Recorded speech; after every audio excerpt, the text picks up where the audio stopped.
Bismillahirrohmanirrohim. Assalamualaikum warahmatullahi wabarakatuh. Teman-teman sejarah, selamat datang kembali di Teras Fatmawati. Pernahkah kalian bertanya-tanya, bagaimana para ahli bisa tahu kejadian ribuan tahun lalu secara mendetail? Apakah mereka cuma menebak, atau ada mesin waktu? Jawabannya bukan mesin waktu, tapi penelitian sejarah. Hari ini, kita akan membongkar rahasia di balik meja kerja para sejarawan. Kita akan belajar cara mengubah tumpukan kertas tua dan artefak berdebu menjadi cerita yang luar biasa. Penasaran bagaimana caranya? Yuk, kita masuk ke teras pembahasan. Kira-kira apa saja ya metodenya? Metode pertama yang dilakukan para peneliti sejarah sepertiku ini, yaitu mencari dan menemukan sumber-sumber sejarah yang dibutuhkan. Metode ini bisa kamu sebut dengan heuristik. Sumber yang bisa digunakan itu terbagi menjadi dua, yaitu sumber primer dan sumber sekunder. Yuk, akan aku tunjukkan apa itu sumber-sumber tersebut. Nah, di atas mejaku ini ada catatan harian, dokumen-dokumen, hasil wawancara, dan foto-foto sejarah. Barang-barang inilah yang merupakan contoh dari sumber primer, di mana sumber primer ini merupakan sumber yang berasal langsung dari para pelaku sejarah. Apabila kamu memerlukan sumber primer terkait dengan arsip, kamu bisa mengakses melalui website Lembaga Arsip Nasional Republik Indonesia, yaitu andri.co.id, seperti ini ya. Sedangkan yang aku bawa ini berupa laporan penelitian, ensiklopedia, catatan lapangan peneliti, dan buku. Kalau barang-barang ini termasuk dari sumber sekunder loh. Sumber sekunder ini merupakan sumber yang berasal dari pihak yang bukan pelaku sejarah, melainkan pihak lain di luar para pelaku sejarah. Sebagai contohnya, misalnya nih, kamu ingin meneliti satu candi. Kamu harus mengetahui latar belakang candi tersebut melalui laporan penelitian atau buku. Lalu, untuk mendapatkan ukuran, foto, dan hal-hal lain yang aktual, kamu perlu mendapatkan data primer, sehingga kamu harus mengunjungi candi tersebut secara langsung. Oke, setelah selesai, selanjutnya yang akan aku lakukan yaitu membuktikan keaslian sumber sejarah yang diperoleh, atau kamu biasa menyebutnya dengan kritik atau verifikasi. Ada dua macam kritik yang perlu kamu ketahui. Ada kritik ekstern atau autentisitas, di mana kritik ini dilakukan terhadap keakuratan dan keaslian sumber. Sedangkan kritik intern atau kredibilitas ini merupakan kritik terhadap kredibilitas sumber. Langkah selanjutnya yaitu aku akan menganalisis sumber sejarah dengan menafsir dan memahami makna keterkaitan dari berbagai sumber sejarah.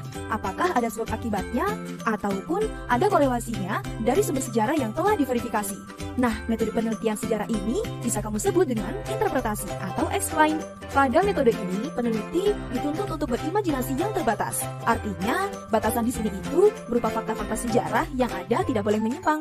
Sehingga peneliti harus sangat berhati-hati karena di sini sangat rentan bagi peneliti untuk memasukkan sisi subjektivitasnya. Dan metode terakhir dari penelitian sejarah ini berupa historiografi. Apa itu ya? Sebelum kita mulai, apa sih sebenarnya penelitian sejarah itu? Menurut materi yang kita pelajari hari ini, penelitian sejarah adalah proses sistematis untuk mengkaji peristiwa masa lalu. Tujuannya? Bukan cuma tahu, kapan, tapi mendapatkan pengetahuan mendalam dan makna di balik peristiwa tersebut.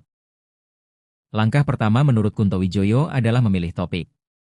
Tapi, jangan asal pilih ya. Topikmu harus menarik, orisinal, dan yang paling penting, praktis atau memungkinkan untuk diteliti. Jangan sampai kamu ingin meneliti sejarah Atlantis tapi sumbernya tidak ada sama sekali. Setelah punya topik, saatnya kita jadi pemburu. Tahap ini disebut heuristik. Di sini kita mengumpulkan data, mulai dari dokumen, rekaman, hingga wawancara. Ingat, sejarawan yang hebat adalah mereka yang rajin, belusukan, mencari bukti.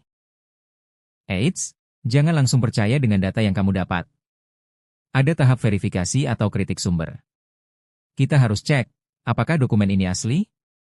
Kritik ekstern. Dan apakah isinya bisa dipercaya? Kritik intern.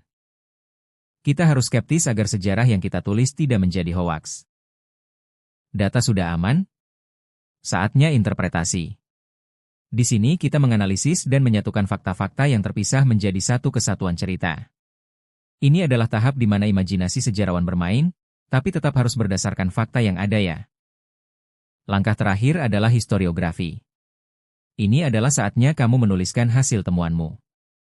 Tulisan sejarah yang baik sekarang harus Indonesia-sentris, sesuai perkembangan zaman, dan bisa membangun semangat kebangsaan.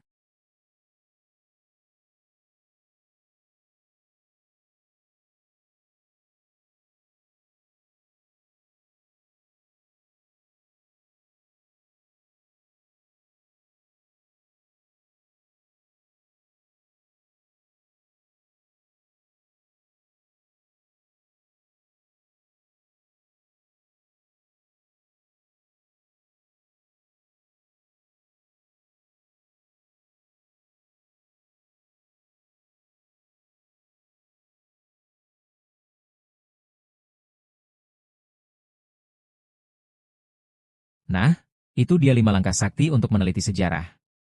Ternyata jadi sejarawan itu mirip jadi detektif, ya? Harus teliti, kritis, dan pandai merangkai cerita. Sekarang, coba tulis di kolom komentar. Kalau kamu jadi peneliti sejarah, peristiwa apa yang paling ingin kamu bongkar rahasianya? Sebelum pergi, seberapa paham kamu dengan materi hari ini? Kasih angka 1-10 di komentar ya. Jangan lupa klik like, subscribe, dan bagikan video ini ke teman-temanmu supaya kita makin pintar bareng di teras Fatmawati. Sampai jumpa di video berikutnya, karena sejarah adalah kaca benggala untuk masa depan.